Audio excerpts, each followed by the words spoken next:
Obstacles دیکھیں. ایک تو یہ کہ گورنمنٹ کے پاس اب کیا چوائس ہے کہ انہوں نے کیا کرنا ہے. دوسرا, اور اس کی ابھی ہم نے کچھ حد تک بات کی کہ وزیر اعظم صاحب جو ہے آتی متحرک ہو گئے,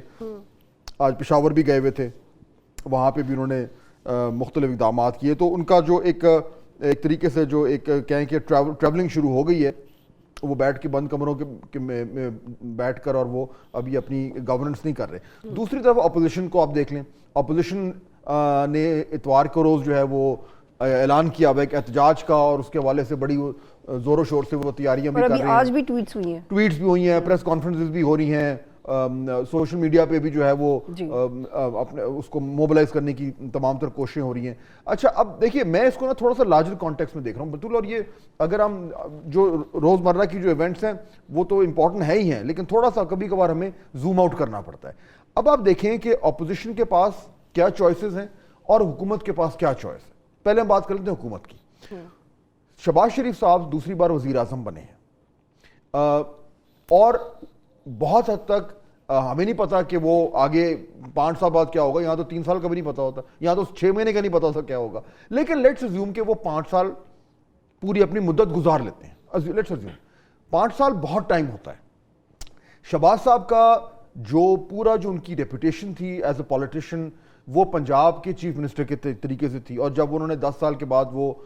کرسی چھوڑی تو ایک عام تاثر یہ تھا کہ انہوں نے بڑی کامیابی سے جو ہے وہ پنجاب کو چلایا, اور بڑا وہ ڈوئر ہیں, ڈیلیور کرتے ہیں, اور باقی میں اس طرح کے سیاستدان ہیں جو جن کے ذریعے ایکچولی کام ہوتا ہے.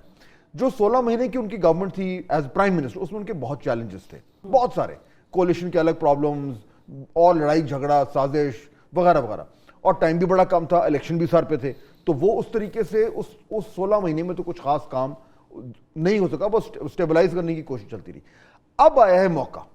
5 سال کا مینڈیٹ لے کر وہ اب آئے ہیں. اب سوال یہ کہ اگر آپ شہباز شریف صاحب ہوں تو آپ کیا کریں. ان کو بھی اچھی طرح معلوم ہے کہ ان حالات میں اگر کوئی بھی ڈفرنس میک کرنا ہے تو بہت بڑی چیزیں کرنی ہوں گی, اور بڑے زور و شور سے کرنی ہوگی, بغیر کسی خوف کے کرنی ہوں گی, اور ڈنکے کی چوٹ پہ کرنی ہوگی. یہ پاکستان میں ہوتا نہیں ہے. اس لیے اگر کوئی کہتا ہے کہ جی نہیں ایسا نہیں ہوگا, تو I don't blame them, because ہماری تاریخ میں کبھی ہوا نہیں. لوگ باتیں کر لیتے ہیں, کام نہیں کرتے. لیکن اب آپ دیکھیں کہ اگر واقعی میں اس طرح کی ول لے کے آ رہے ہیں کہ یار مجھے موقع ملا ہے, اس موقع کا میں پورا فائدہ اٹھاؤں اور اپنی ریپوٹیشن کو مزید انہینس کروں, اور سارا تجربہ بھی لے کے آ رہے ہیں. جس طرح کی اپوائنٹمنٹس رپورٹ ہو رہی ہیں فہد صاحب کہ وہ پروفیشنلز کو آگے لا رہے ہیں, تو اسے ہم سمجھ سکتے ہیں کہ ان کا لائن آف ورک کیسا ہوگا. بالکل. سو میرے خیال میں اس بار کے جو وہ وزیر اعظم ہوں گے نا, وہ جو پہلی پی ڈی ایم کی گورنمنٹ میں تھے اس سے مختلف ہوں گے کافی حد تک. اب اگر انہوں نے اس طرح کے کام کرنے ہیں تو انہیں سپورٹ چاہیے. سپورٹ کیا چاہیے؟ ایک ابھی ہم نے شروع میں بات کی, اس وقت اسٹیبلشمنٹ کی ان کو مکمل سپورٹ ہے, تو وہ پرابلم نہیں ہوگا کہ کانسٹنٹلی جو ہے وہ پیچھے مڑ کے دیکھ رہے ہیں کہ میرے نیچے قالین تو نہیں کو کھینچ رہا. دوسری چیز کہ ان کے پاس اب پارلیمنٹ میں نمبرز بھی جب ہم نے بات کی آ رہے ہیں, تو اگر وہ بڑے فیصلے کرنے ہیں جس سے قانون سازی کرنی ہے, تو ان کے پاس نمبرز بھی ہیں. اب وہ نمبرز کو کس طریقے سے استعمال کریں گے بڑا امپورٹنٹ ہوگا. کس طرح کی لیجسلیشن کرتے ہیں, کیا وہ مشکل کام کر لیتے ہیں, تو یہ بھی امپورٹنٹ ہوگا. لیکن میرا کہنے کا مطلب یہ کہ اگر انہوں نے وہ بڑھ چڑھ کر کام کرنا ہے تو ان کو ہر طرح کی سپورٹ, پارلیمنٹری سپورٹ, پارلیمنٹ کے باہر سپورٹ وہ مل رہی ہے. اور اگر اگلے 2-4 مہینے میں انہوں نے بڑی تیزی سے کو بڑے کام کھینچ دیے یا شروع کر دیے یا بڑے اقدامات اٹھا لیے, تو لگے گا یہ کہ بھئی ان کے پیچھے مومنٹم آ گیا. اخراجات ہیں وہ کم کرنے ہیں, اور اس میں ہمیں بلاول بھٹو زرداری صاحب کی جو آفر ہے کہ بھئی یہ محکمے بند کیے جائیں, اور اب جب وہ محکمے بند ہوں گے تو ان کے جو اخراجات ہیں وہ صوبوں کے پاس جائیں گے, اس کی جو فائنینشیل کاسٹ ہے وہ صوبوں کو اٹھانی پڑے گی. تو بڑی اچھی بات ہے, یہ کام بھی کریں نمبر 1. نمبر 2 یہ کام بھی. خرم صاحب ایک سیکنڈ, میں اسی پہ ذرا پوچھوں نا آپ سے پہلے, اسی پہ, یہ امپورٹنٹ بات ہے, یہ بڑی اچھی بات ہے. پیپلز پارٹی والے یہی آرگیو کر رہے ہیں جب این ایف سی کی بات ہوتی ہے, اور مجھے پتا ہے کہ پی ایم ایل این کے اندر این ایف سی ایوارڈ کے حوالے سے بات ہو رہی ہے اور بڑے عرصے سے ہو رہی ہے. لیکن پیپلز پارٹی والوں سے جب بھی آپ بات کریں, ابھی ہماری قائرہ صاحب ہمارے ساتھ موجود تھے, اس سے پہلے خورشید نوید قمر صاحب سے ہماری بات ہو رہی تھی, ان کا یہ آرگومنٹ ہے کہ نہیں این ایف سی کو چھیڑنے کی ضرورت نہیں ہے, وہ بڑا مشکل کام ہے, پہلے وہی کام کر لیں جو بلاول صاحب کہہ رہے ہیں کہ اپنے اخراجات کم کریں, جو کہ آپ نے ابھی کہا. خرم صاحب یہ کہنا تو بڑا آسان ہے بٹ کرنا بڑا مشکل ہے, اور آپ سے بہتر کون جانتا ہے, جتنی باری آپ منسٹر رہ چکے, یو نو کہ منسٹریز کو بند کرنا، آپ کو فیڈرل لیول پہ کیا آبسٹیکلز آتے ہیں، بیوروکریسی کا کیا ری ایکشن ہوتا ہے، دیگر کیا ایشوز ہیں، تو یہ پھر اگر پہلے کبھی نہیں ہو سکا اب اس بار کیسے ہو جائے گا؟ جی اس لیے نہیں ہوگا کہ جو رکاوٹیں تو ہمیشہ سے ہمارے سامنے ہیں، لیکن جو 16 ماہ کی پی ڈی ایم کی گورنمنٹ تھی اور اس میں ہم سب جنہیں اللہ تعالیٰ نے موقع دیا تھا کابینہ میں بیٹھنے کا، ہم سب نے اپنی آنکھوں سے پاکستان کی جو مخدوش صورتحال ہے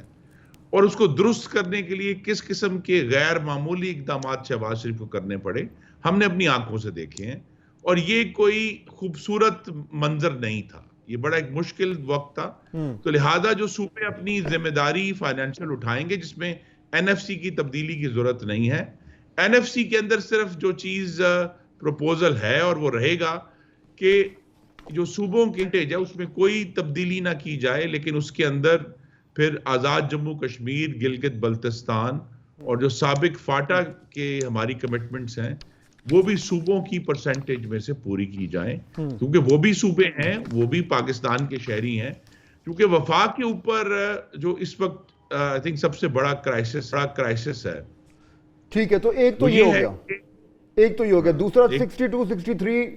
آرٹیکل 62 63 جو ہے وہ امینڈ ہونے جا رہا ہے۔ نہیں، وہ اس وقت بہت ہائی پرائورٹی نہیں ہے، ہائی پرائورٹی تو اکنامک ایفیکٹس ہیں، تو لہٰذا ایک بات پیپلز پارٹی کی مانی جائے گی تو دوسرے پر ان کو ہمیں کنونس کرنا ہے کہ وہ نجکاری کے اوپر یس کریں، اور پاکستان میں ہمیں ایک بڑے ادارے کی فوری نجکاری کر کے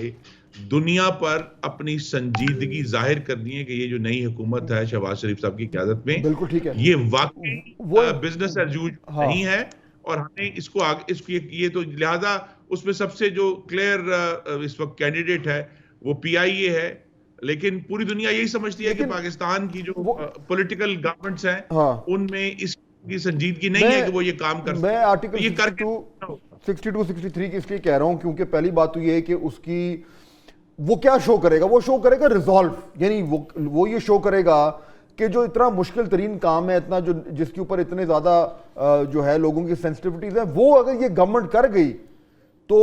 پھر تو بڑی اس میں تو کمزوری کی بات ہی کوئی نہیں، پہلی بات۔ دوسرا، نون لیگ کے خرم صاحب، نون لیگ کے مینیفیسٹو میں لکھا ہوا ہے article 62 63 need to be amended اور restore to the original position, تو یہ تو مینیفیسٹو میں بھی لکھا ہوا ہے۔ جی ہمارے مینیفیسٹو کا حصہ ہے، انشاءاللہ ہم اس کو کریں گے، لیکن فوری طور پر جو ترجیح ہے، جو پیغام عوام کا ہے، وہ یہ ہے کہ ان کی جو معاشی کڑی صورتحال ہے اس کو بہتر کرنے کے اقدامات کیے جائیں، اور یہ سارے ایشوز جو ہیں اس کا اصل مقصد تو مہنگائی کو کم کرنا ہے۔ اگر حکومت کا خسارہ کم ہوتا ہے تو افراط زر کم ہوگا، مہنگائی کے اوپر جو افراط زر کا پریشر ہے وہ کم ہوگا۔ تو ہم تو یہ دیکھ رہے ہیں کہ اصل جو یہ سارے فوری جو مشکل یا غیر مقبول اقدامات ابھی لے کر حکومت کو جو اگلا سال ہے انشاءاللہ 2025 کا آغاز جو ہے اس وقت تک اس کے مثبت نتائج آنا شروع ہو جائیں۔